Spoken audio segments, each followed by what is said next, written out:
जय हिंद बच्चों, मैं राम चौधरी स्वागत करता हूं आप सभी का हमारे चैनल रुद्रा फिजिक्स क्लासेस में। हम कंटिन्यू कर रहे हैं क्लास 12 की फिजिक्स का second chapter electrostatic potential and capacitance. और आज के इस वीडियो में जो हमारे टॉपिक्स रहने वाले हैं वो रहेंगे इलेक्ट्रिक पोटेंशियल डिफरेंस, साथ ही साथ हम पढ़ेंगे relation between electric field and electrostatic potential और पोटेंशियल ग्रेडियंट के बारे में। 3 टॉपिक आज हम कवर करेंगे। स्टार्ट करते हैं। First is electric potential difference. अब देखिए, जैसा इसका नाम है, क्या नाम दिया है? पोटेंशियल डिफरेंस नाम दिया है। डिफरेंस का मतलब एक बहुत सीधी सी बात समझ लीजिए, डिफरेंस के लिए मिनिमम हमको कितना चाहिए? 2 क्वांटिटीज तो चाहिए। हमको 2 वैल्यूज चाहिए। और किसका डिफरेंस है? पोटेंशियल का डिफरेंस है। तो हमको कितने पोटेंशियल चाहिए? 2 पोटेंशियल चाहिए। अब जब हम बात करते हैं पोटेंशियल की, जिस पॉइंट का हम पोटेंशियल निकालते हैं वो पॉइंट होता कहाँ है? इलेक्ट्रिक फील्ड में। दैट मीन्स जो हमारा पोटेंशियल डिफरेंस होगा वो होगा क्या? Simply it is the difference of potential between 2 points of electric field. यानी कि अगर हम डिफाइन करें तो हम क्या लिख सकते हैं? It is the difference of potentials of 2 points in electric field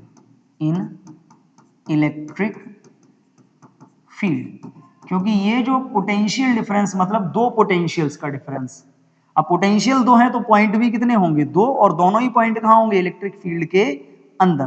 तो किसी भी इलेक्ट्रिक फील्ड में 2 पॉइंट्स के पोटेंशियल का जो डिफरेंस होता है that is called potential difference.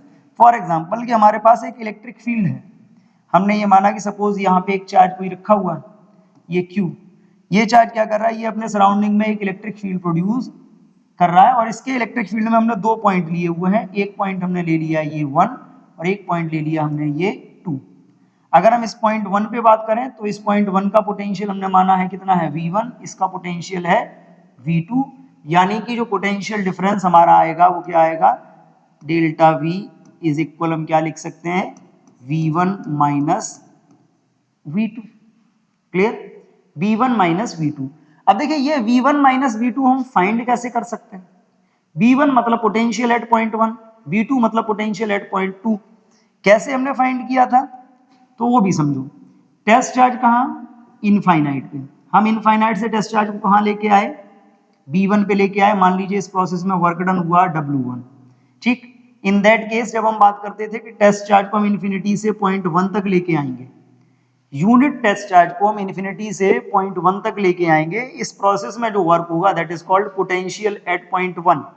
तो यहाँ पे अगर हम बात करते हैं तो डेल्टा V इज इक्वल क्या आएगा? W1 अपॉन Q0 माइनस, ऐसे ही V2 पोटेंशियल क्या होगा कि जब हम टेस्ट चार्ज को कहाँ इन्फिनिटी से पॉइंट 2 तक लेके जाएंगे, मान लीजिए वर्क डन हुआ इस प्रोसेस में W2, तो हम इसको क्या लिख सकते हैं? W2 by Q0। तो अगर हम यहां से इसको थोड़ा सा और इलेबोरेट कर ले तो ये क्या आएगा? It is W1 minus W2 by Q0, या इसी को हम लिख सकते हैं delta V is equal delta W by Q0। ठीक, डेल्टा W बाई Q0। यानी कि अब ये डेल्टा W क्या है? तो टेस्ट चार्ज को हम इन्फिनिटी से पॉइंट 1 तक ले गए, टेस्ट चार्ज को हम इन्फिनिटी से पॉइंट 2 तक ले गए। एक में वर्क डन हुआ W1, एक में वर्क डन हुआ W2, दोनों का जो डिफरेंस आया दैट इज डेल्टा W। और यहीं से हमने पोटेंशियल डिफरेंस को डिफाइन किया। तो फाइनली एक डेफिनेशन तो हमको इससे मिली थी, एक डेफिनेशन हमको इससे भी मिल सकती है। क्या? The work done required to move unit test charge from one point to another. यानी कि ये जो डेल्टा W है वो हम पॉइंट 1 से पॉइंट 2 तक जब चार्ज को मूव कराएंगे तो यहाँ पे हमको वर्क करना पड़ेगा। यानी कि इलेक्ट्रिक फील्ड के अंदर किसी टेस्ट चार्ज को एक पॉइंट से दूसरे पॉइंट तक मूव कराने के लिए, कौन से टेस्ट चार्ज को? पॉजिटिव और unit. Work done required to move unit positive test charge from one point of electric field to another is called potential difference between those points। तो क्या डिफाइन हम करते हैं? क्या हमने डिफाइन किया है? अगर हम यहाँ पे बात करें तो पहला आया it is the difference of potentials of 2 points in an electric field. या सिंपली एक डेफिनेशन हम इसकी और यूज कर सकते हैं, क्या यूज कर सकते हैं वो भी देखिए। It is defined as the work done required to move unit positive test charge from one point to another in electric field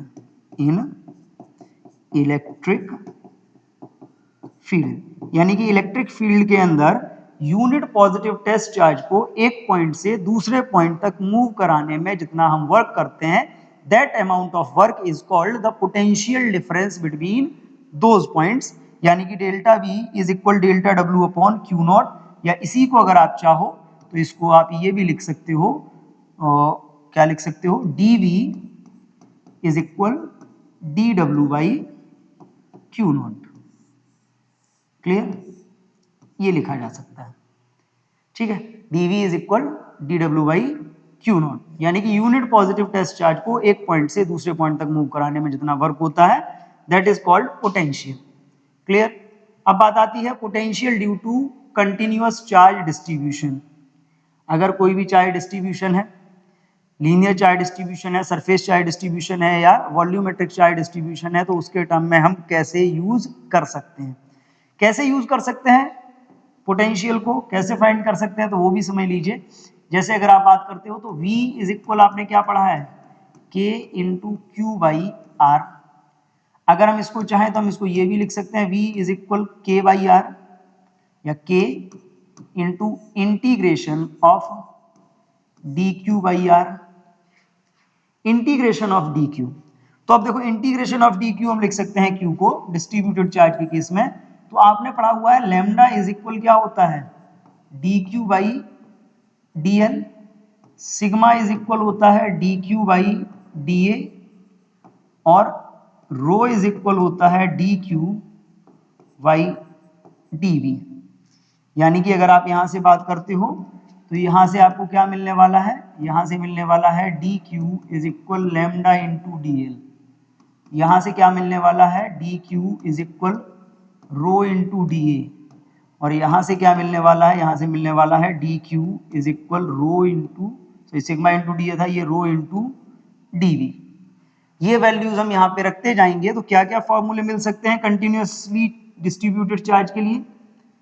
तो V is equal K into, ये क्या हो जाएगा, integration of lambda into D L by R, या simply हम इसको बोल सकते हैं K into 1 by R integration lambda into D L.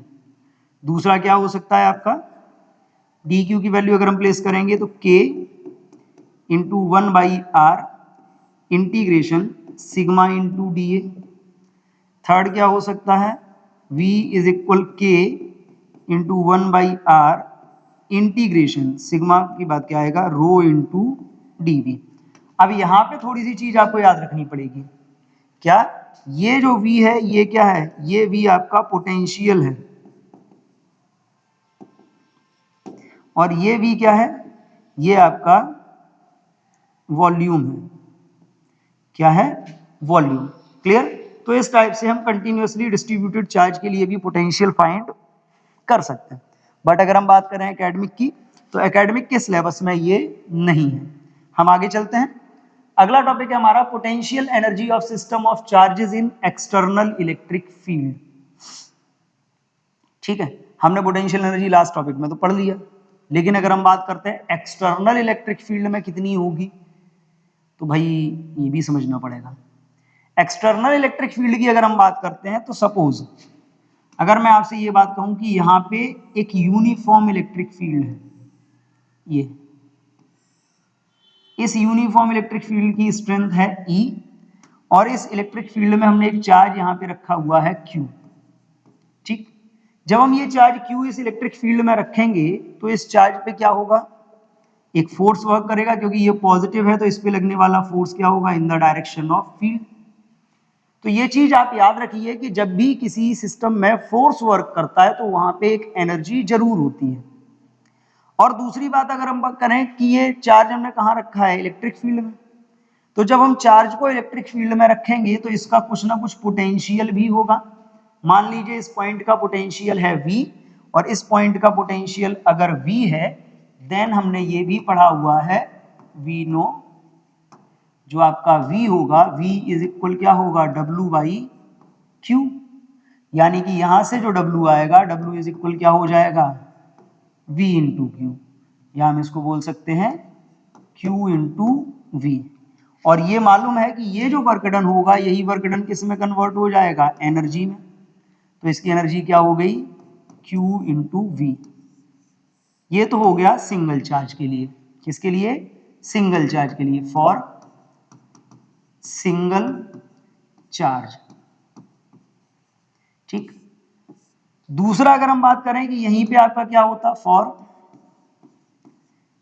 For pair of charges, for pair of charges, अगर इलेक्ट्रिक फील्ड के अंदर चार्जेस का पेयर रखा होता, पेयर रखे होने का मतलब क्या है कि सपोज ये इलेक्ट्रिक फील्ड है और इस इलेक्ट्रिक फील्ड के अंदर दो चार्ज रखे हुए हैं, एक चार्ज यहां पे रखा है Q1 और एक चार्ज यहां पे रखा है Q2, इनके बीच की डिस्टेंस है R।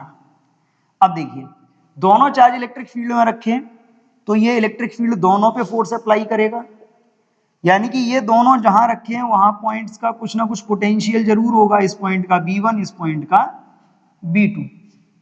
तो अगर अब हम इस सिस्टम की बात करें तो इस सिस्टम में क्या होगा, एक एनर्जी तो पोटेंशियल के कारण Q1 में डेवलप होगी, एक एनर्जी पोटेंशियल के कारण Q2 में डेवलप होगी, और एक एनर्जी इन दोनों के म्यूचुअल फोर्स के कारण भी डेवलप होगी। दैट मींस यहां पे जब आप बात करोगे तो यहां पे जो आपकी एनर्जी आएगी वो क्या आएगी, Q1 B1 plus Q2 V2 plus उसकी कितनी थी, K into Q1 Q2 by R। यानी कि आपका पेयर ऑफ चार्ज अगर एक्सटर्नल इलेक्ट्रिक फील्ड में रखा है तो उसकी एनर्जी को आप इस फॉर्मूले से फाइंड कर सकते हो। सिंगल पॉइंट चार्ज की कितनी होती है, Q इंटू V, और पेयर ऑफ चार्जेस की तीन एनर्जी का सम हो जाएगी। क्यों, क्योंकि due to the potential Q1 पे भी एनर्जी होगी, due to the potential Q2 के पास भी एनर्जी होगी, और एक एनर्जी इन दोनों के म्यूचुअल इलेक्ट्रोस्टैटिक फोर्स के कारण भी होगी। तो यहाँ पे टोटल तीन एनर्जी होंगी जिनका हम सम करेंगे। तो इस टाइप से हम किसी भी एक्सटर्नल इलेक्ट्रिक फील्ड में पोटेंशियल एनर्जी को फाइंड कर सकते हैं। मूव करते हैं अगले टॉपिक पे। अगला टॉपिक है हमारा लॉज ऑफ पोटेंशियल। अब देखिए लॉज ऑफ पोटेंशियल क्या है, बहुत सिंपल सी बात समझना। अगर हम इलेक्ट्रिक फील्ड की बात करें तो देखो इलेक्ट्रिक फील्ड में होता क्या है कि ये इलेक्ट्रिक फील्ड है, इस इलेक्ट्रिक फील्ड की डायरेक्शन इधर से इधर है। इस इलेक्ट्रिक फील्ड में अगर हम कोई पॉजिटिव चार्ज रखें तो पॉजिटिव चार्ज पे लगने वाला फोर्स किधर होता है, in the direction of field. ठीक, अब in the direction of field का मतलब क्या है, यहां पे बहुत कॉमन सी बात समझिए, ये इलेक्ट्रिक फील्ड है। इलेक्ट्रिक फील्ड में जो डायरेक्शन होती है इलेक्ट्रिक फील्ड की वो किधर से किधर होती है, लो पोटेंशियल से हाई पोटेंशियल की तरफ होती है। जो इलेक्ट्रिक फील्ड की डायरेक्शन है that is from low potential to high potential. तो अगर हम यहां पे बात कर रहे हैं पॉजिटिव की, किसकी बात कर रहे हैं, पॉजिटिव चार्ज की बात कर रहे हैं। Positive charge flows itself from higher potential to lower, sorry उल्टा है। अगर हम यहाँ पे बात करते हैं, ये एंड कौन सा होता है, in the direction of field. जब हम फील्ड की डायरेक्शन में मूव करते हैं तो पोटेंशियल डिक्रीज होता है। दैट मीन्स ये जो डायरेक्शन होगी, ये पॉइंट जो होगा वो कैसा होगा आपका, हाई पोटेंशियल होगा, और फील्ड की डायरेक्शन में हम जितना बढ़ते जाएंगे वो कौन सा होगा, लो पोटेंशियल। अब देख लीजिए, हमने इस इलेक्ट्रिक फील्ड में क्या रखा है, पॉजिटिव चार्ज रखा है, और पॉजिटिव चार्ज पे लगने वाला फोर्स किधर होता है, फील्ड की डायरेक्शन में। दैट मीन्स हम क्या कह सकते हैं कि positive charge flows itself from, positive charge flows from higher potential point to a lower potential point, यानी कि पॉजिटिव चार्ज हाई पोटेंशियल से लो पोटेंशियल की तरफ मूव करता है। It is the first law. या सिंपली ये लॉज और कुछ नहीं है, सिंपली ये रीजन है या ये एक लॉजिक है, ये नेचर है। पॉजिटिव चार्ज को जब भी हम एक्सटर्नल इलेक्ट्रिक फील्ड में रखेंगे तो किस टाइप से मूव करेगा, उसका एक रीजन है, सिंपली एक प्रॉपर्टी है। इसी टाइप से अगर हम बात करते हैं निगेटिव चार्ज के लिए, तो फिर से समझ लीजिए ये इलेक्ट्रिक फील्ड, इस इलेक्ट्रिक फील्ड की इंटेंसिटी E मान लीजिए।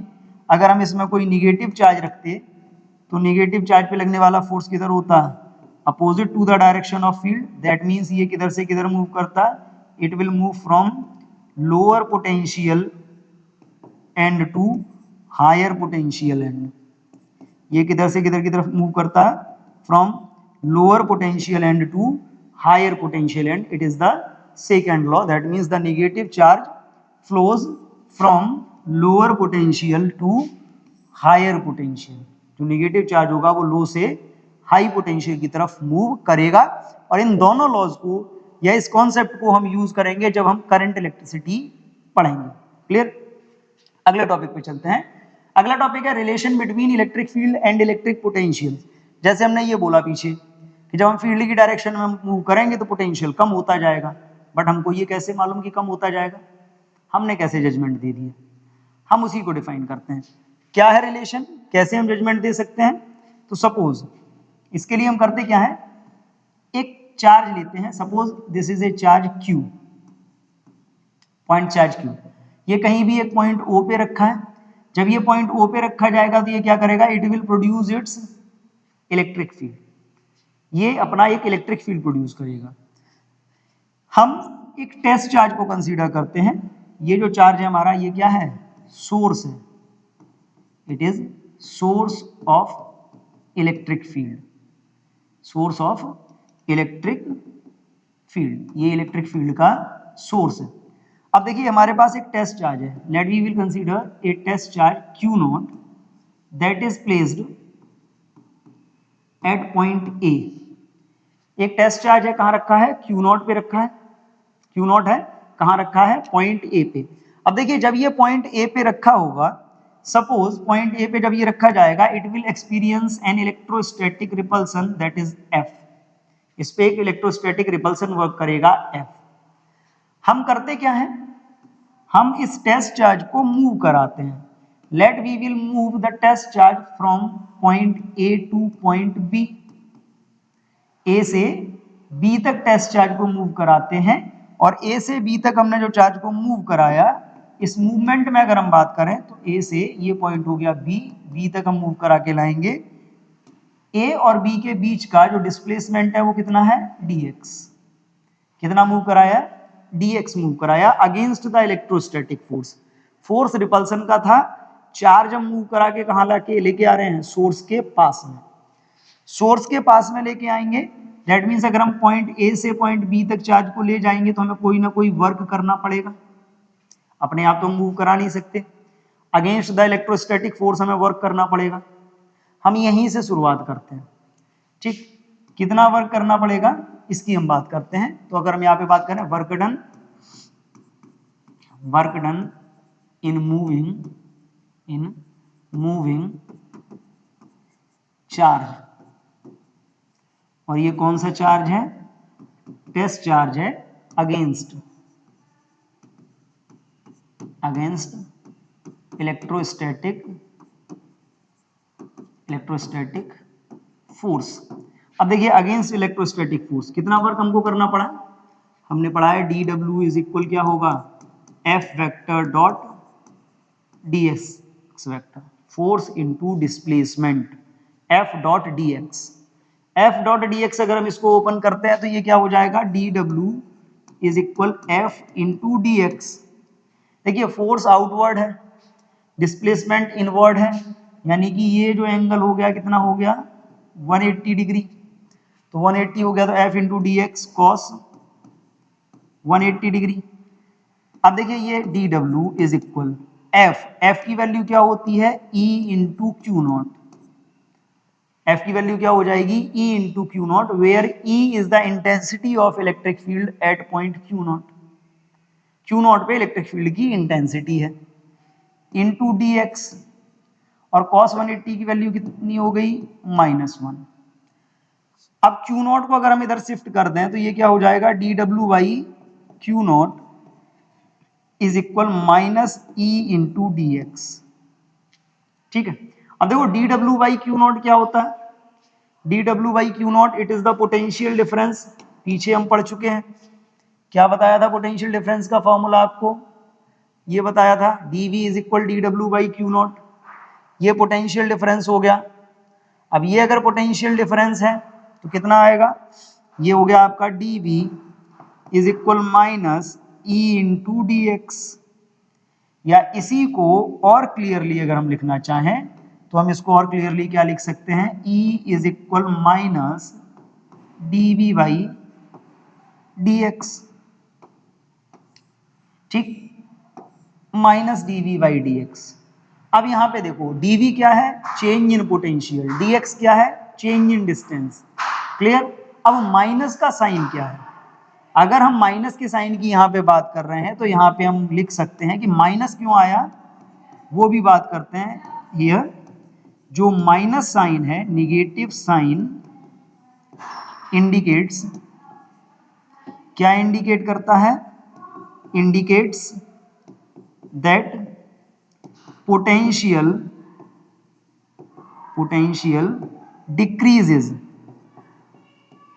decreases on moving in direction of electric field, on moving in direction of electric field। यानी कि जब भी हम इलेक्ट्रिक फील्ड की डायरेक्शन में मूव करेंगे तो इलेक्ट्रिक फील्ड की डायरेक्शन में मूव करने पे क्या होगा, पोटेंशियल डिक्रीज हो जाएगा, इसीलिए यहाँ पे माइनस का साइन आया है। अब यहाँ पे ये जो माइनस का साइन आया है, या यहाँ पे जो हमको ये मिला है ना d we by D x, minus D we by D x, इसको हम बोलते हैं पोटेंशियल ग्रेडियंट। क्या बोलते हैं, potential gradient. That means gradient याद करिए, बहुत पहले हमने क्लास 11th में भी पढ़ा था, टेम्परेचर ग्रेडियंट, वेलोसिटी ग्रेडियंट। सब में क्या होता था कि डिस्टेंस को चेंज करने पे या डिस्टेंस के साथ मूव करने पे या तो टेम्परेचर चेंज हो रहा होता था या वेलोसिटी चेंज हो रही होती है। यहाँ पे क्या है कि इलेक्ट्रिक फील्ड में जब हम मूव करते हैं, दैट मीन्स डिस्टेंस को चेंज करते हैं, तो पोटेंशियल चेंज होता है। It is called potential gradient. क्या हम डिफाइन करते हैं पोटेंशियल ग्रेडियंट को, the negative rate of change of electric potential with respect to distance is called potential gradient। negative rate of change of potential, negative rate of change of electric potential with respect to distance is called potential gradient। Simply formula क्या हमारे पास आया है potential gradient का, जो अभी हमने पढ़ा, क्या फॉर्मूला हमने पढ़ा था, पोटेंशियल ग्रेडियंट, शेल ग्रेडियंट कितना आया है हमारे पास, minus D we by D x, minus D we by D X. या इसी को हम क्या लिख सकते हैं, इसी को हम लिख सकते हैं E is equal minus D we by d r. Distance को R से रिप्रेजेंट कर दें, या अगर हम इसको चाहें तो हम इसको ये भी नोट कर सकते हैं, E is equal minus v by l. माइनस का साइन यहाँ पे केवल क्या इंडिकेट कर रहा है, माइनस का साइन यहाँ पे केवल इंडिकेट कर रहा है किसको, कि पोटेंशियल डिक्रीज होता है इलेक्ट्रिक फील्ड की डायरेक्शन में मूव करने पे। फील्ड की डायरेक्शन में मूव करते हैं तो पोटेंशियल डिक्रीज होता है, केवल इसको इंडिकेट कर रहा है। अदरवाइज जब भी हम मैग्नीट्यूड कैलकुलेट करेंगे इलेक्ट्रिक फील्ड का तो माइनस साइन यूज नहीं करेंगे। क्लियर। अब ये जो टॉपिक हमने पढ़े इन्हीं के बेस पे कुछ न्यूमेरिकल्स हैं जिनके बारे में हम डिस्कस करेंगे। क्या क्या न्यूमेरिकल्स हैं, देखिए, electric potential at a point P is given by V x y z coordinates के अकॉर्डिंग दिया है 6x minus 8xy square minus 8y plus 6yz minus 4z square. Calculate the electric force on a 2 coulomb point charge placed at the origin. एक point charge origin पे रखा है 2 coulomb का, उस पे लगने वाला फोर्स हमको फाइंड करना है। कैसे करेंगे, कैसे कर सकते हैं फोर्स? सोचते हैं क्या कर सकते हैं। देखिए फोर्स फाइंड करना है, ठीक। क्या दिया है? 2 कूलम का चार्ज दे रखा है, और क्या दे रखा है? पोटेंशियल। पोटेंशियल है मतलब इलेक्ट्रिक फील्ड भी होगा। तो बहुत कॉमन सी बात तो ये है कि जब हम फाइंड करेंगे फोर्स, तो फोर्स को फाइंड करने के लिए हमारे पास एक फॉर्मूला होना चाहिए, एफ इज इक्वल क्या होता है? E into Q. That means Q तो है हमारे पास, हमको क्या चाहिए? एफ चाहिए, सॉरी ई चाहिए, तब तो हम फोर्स निकालेंगे। अब ई नहीं दिया है बट क्या दिया है? वी दिया है। तो हमने फॉर्मूला ये भी पढ़ा है कि ई इज इक्वल क्या होता है? Minus D we by d r. Find कर लेंगे। बट यहां पे जो पोटेंशियल है वो एक्स वाई जेड तीनों एक्सिस के टर्म्स में दिया है। तो हम करते क्या है कि पहले हम इलेक्ट्रिक फील्ड के कंपोनेंट्स फाइंड करेंगे। तो अगर हम बात करते हैं तो क्या क्या हम निकालेंगे? Components of electric field, components of electric field. कौन कौन से कंपोनेंट हम फाइंड करेंगे? पहला कंपोनेंट हम फाइंड करेंगे ई एक्स। तो ई एक्स इज इक्वल क्या होगा? Minus D we by D X, यानी कि E X is equal minus D we by D X, तो minus D upon D X, value रखते हैं minus D upon D X. V की value क्या थी? 6x minus 8xy square minus 8y plus 6y Z minus 4z square, ठीक है। That is, अब देखिए x के रेस्पेक्ट में हम इसको डिफरेंशिएट करेंगे, तो x वाले टर्म छोड़ के बाकी के सारे कांस्टेंट कंसीडर किए जाएंगे। तो बाकी अगर सारे कांस्टेंट कंसीडर हमने कर लिए तो ये कितना हो जाएगा? ये हो जाएगा माइनस, और ये कितना रहेगा? 6x का डिफरेंशिएशन 6 माइनस 8xy स्क्वायर है, तो इसका क्या होगा? 8y स्क्वायर, और बाकी के इन सब का 0 हो जाएगा। दैट मीन्स ये हो गया फाइनली हमारा 8y स्क्वायर माइनस 6, ठीक है। 8y square minus 6। दूसरा कंपोनेंट हम कौन सा फाइंड कर सकते हैं? दूसरा हम फाइंड कर सकते हैं ई वाई। तो देखो ई वाई इज इक्वल क्या होगा? ये हमारा कितना आया है, इसको हम नोट कर लेते हैं इधर। ये आया हमारा 8y square minus 6। Second component है हमारा E y. E y is equal क्या होगा? Minus D v upon d y, यानी कि minus D upon d y, value क्या है? 6x minus 8xy square minus 8y plus 6yz minus 4z square. करेंगे differentiation, कितना आएगा? माइनस तो बाहर है ही,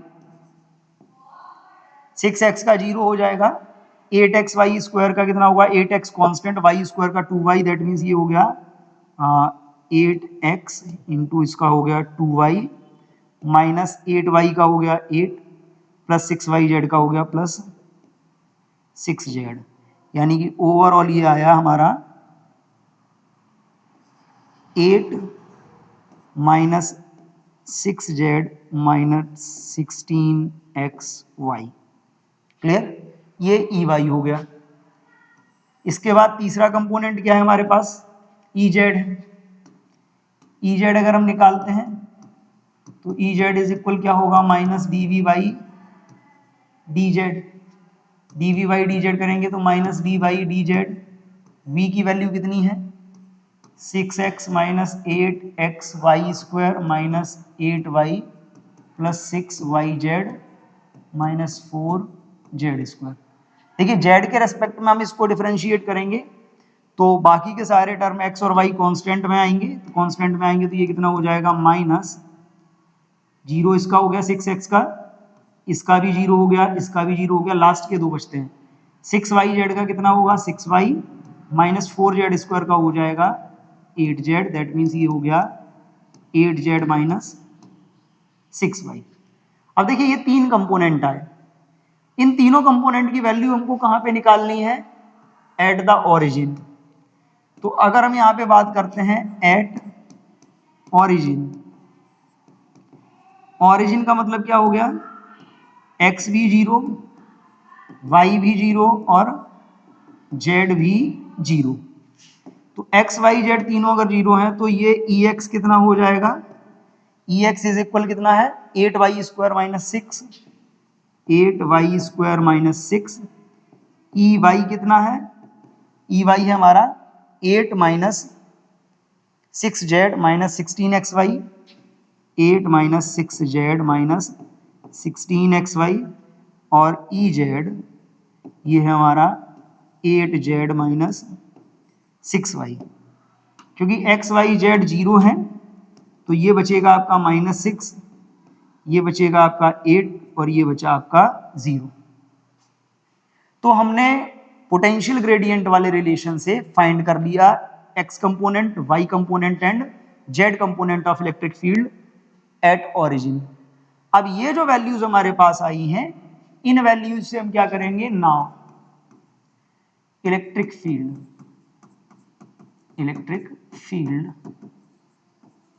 एट ऑरिजिन।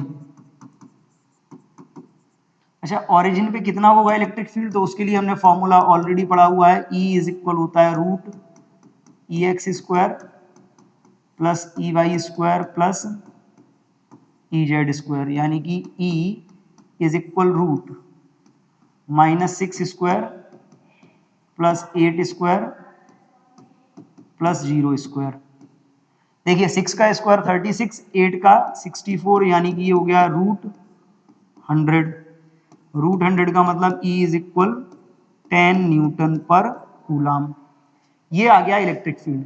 बट टारगेट हमारा इलेक्ट्रिक फील्ड नहीं है, टारगेट हमारा क्या था, टारगेट है हमारा नाउ फोर्स। फोर्स का फॉर्मूला क्या होता है, F is equal E into Q. तो F इज इक्वल E कितना आया 10 इंटू चार्ज कितना दे रखा है at origin 2 coulomb, charge 2 coulomb दे रखा है तो ये कितना हो गया into 2, that means F is equal 20 newton. तो देखो इसको बहुत आसान नहीं था, लेकिन अगर हमारे कॉन्सेप्ट क्लियर है तो हम अपने कॉन्सेप्ट्स को यूज करके इसको आसानी से सॉल्व कर पा रहे हैं। हमने केवल क्या किया है, जो वोल्टेज हमको दे रखा है हम उसको यूज करके इलेक्ट्रिक फील्ड के एक्स कंपोनेंट, वाई कंपोनेंट या जेड कंपोनेंट हमने फाइंड किए, और उन्हीं एक्स, वाई और जेड कंपोनेंट्स को यूज करके हमने पहले रिजल्टेंट इलेक्ट्रिक फील्ड फाइंड किया एट ऑरिजिन, देन हमने ऑरिजिन पे लगने वाला फोर्स फाइंड किया। क्लियर। अब देखिए मूव करते हैं नेक्स्ट क्वेश्चन पे। नेक्स्ट क्वेश्चन क्या है, the magnitude of electric field in newton पर coulomb in a region varies with the distance r in centimeter as E is equal 10r plus 5। r कहाँ है, सेंटीमीटर में। by how much does the electric potential increase in moving from a point at r is equal 1 meter to r is equal 10 meter। और ये CBSE Delhi zone का question है 2020 exam का। अब देखो क्या कर सकते हैं हम, इसको कैसे कर सकते हैं, फॉर्मूला आपने पढ़ा है E इज इक्वल होता है -dV/dr। तो अगर हम यहां से बात करेंगे तो dV इज इक्वल क्या होगा -E इंटू dr, या अगर हम इसी को और क्लियरली लिखना चाहें तो हम इसको ये भी लिख सकते हैं V इज इक्वल क्या होगा integration of -E into D R. ठीक है, क्योंकि V इज इक्वल क्या होता है integration of dV, that means V is equal integration of -E into D R. Clear. अब यहां पे अगर हम बात करते हैं तो देखो कहां से कहां तक का हमको बात करना था वो भी बात कर लेते हैं। इंटीग्रेशन हमको करना है R इज इक्वल 1 से 10 मीटर तक। 1 से 10 अगर हमने इसमें रेंज लगा रखी है तो ये क्या होगा V इज इक्वल क्या हो जाएगा माइनस, बाहर आ गया इंटीग्रेशन 1 to 10, E की वैल्यू कितनी है 10r plus 5। R किस में है सेंटीमीटर में है, तो अगर r सेंटीमीटर में है तो पहले हम इसको चेंज करेंगे, E is equal 10r plus 5। ठीक, r किस में था, सेंटीमीटर में, और अगर हम मीटर में चेंज करते हैं तो ये हो जाएगा E इज इक्वल 10r/100, ये किस में था, हाँ, प्लस 5। सेंटीमीटर से हमने मीटर में चेंज कर लिया, और मीटर में चेंज करेंगे तो 10r/100 यानी कि ये कितना हो जाएगा, E is equal 0.1r plus 5। ठीक, यानी कि अगर हम वैल्यू रखेंगे तो ये कितना होगा, 0.1r प्लस 5, और ये कितना हो जाएगा, dr। करते हैं इंटीग्रेट। इंटीग्रेट करेंगे तो देखो 0.1 तो एज इट इज रहेगा, माइनस ये बाहर आ गया 0.1, और r का इंटीग्रेशन होगा r²/2 प्लस 5 का इंटीग्रेशन हो जाएगा 5r, और लिमिट कितनी है, 1 to 10। क्लियर, लिमिट प्लेस करेंगे और सॉल्व करेंगे। लिमिट ओपन करते हैं तो ये कितना हो जाएगा, माइनस, तो ये बाहर रहेगा, ये हो जाएगा 0.1/2 इंटू 10 का होल स्क्वायर प्लस 5 इंटू 10। ठीक, और क्या आएगा इसका, ये तो 5 इंटू 10 हो गया। एक मिनट, माइनस हमारा बाहर है तो माइनस को बाहर रहने देते हैं। क्या होगा, 0.1/2 इंटू कितना था, 10 का whole square, clear, plus 5 into 10। ठीक है, ये हो गया, माइनस 1 रखेंगे वैल्यू, तो 1 रखने पे कितनी आएगी, 0.1/2 इंटू 1 का होल स्क्वायर प्लस 5 इंटू 1, ये हो जाएगा।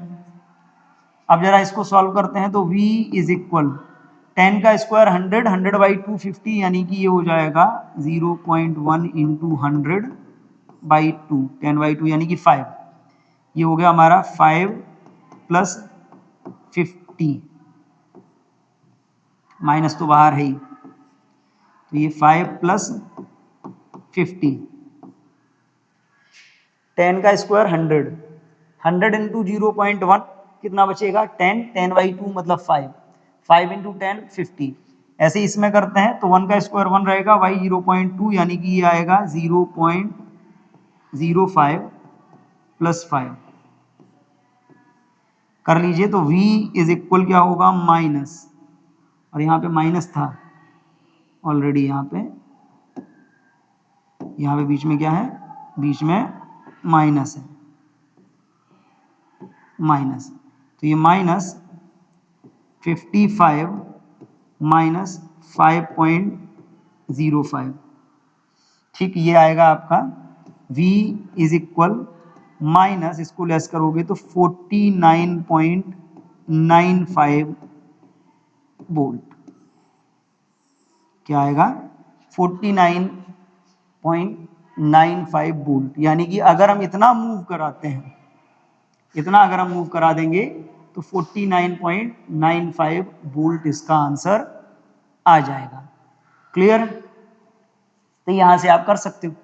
कैसे किया हमने, सिंपली पोटेंशियल ग्रेडियंट का फॉर्मूला अप्लाई किया है, और उसी फॉर्मूले से अप्लाई करके हमने इसको इंटीग्रेट कर लिया, और v की वैल्यू हमको मिल गई, यानी कि इतना पोटेंशियल चेंज होगा in moving the charge from 1 metre to 10 metre.